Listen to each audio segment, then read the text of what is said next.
walk you through our PDCA data gathering spreadsheet. Our ILT met yesterday and we made some tweaks, and we've gotten the green light from that team to share this document as we start planning our uh, Tier 2 academic cycle. So you're going to input data into this sheet for your students, and that is data across the classroom. So there's some hard data. If you look at this kindergarten, these kindergarten categories, there's some hard data that you just pull from various places, like nonsense word fluency, the Dibbles composite. Those are in reports. You pull them, and those are easy. Dibbles scores things as tier 1, 2, or 3, green, yellow, red. So you'd put a number in. So if this student was a 1, I'd put in a 1. And if their Dibble composite was a 2, I'd put in a 2.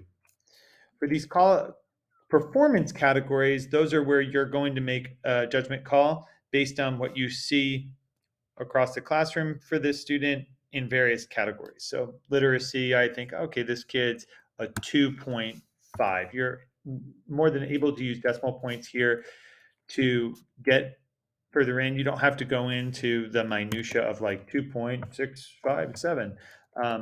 Just a ballpark. Okay, this kid's like a 2.25.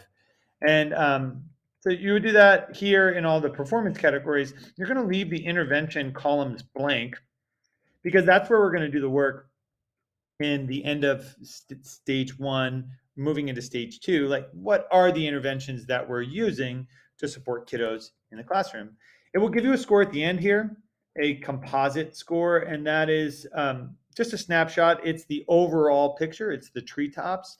And we're going to use that score to look over time as to whether or not these interventions are changing the big score. Now, we draw a lot of data for classroom performance on various little things, and many of you, all of you, create awesome data. This is treetops to help inform you as a teacher and us as a team as to where we can support kids collectively, especially with tier 2.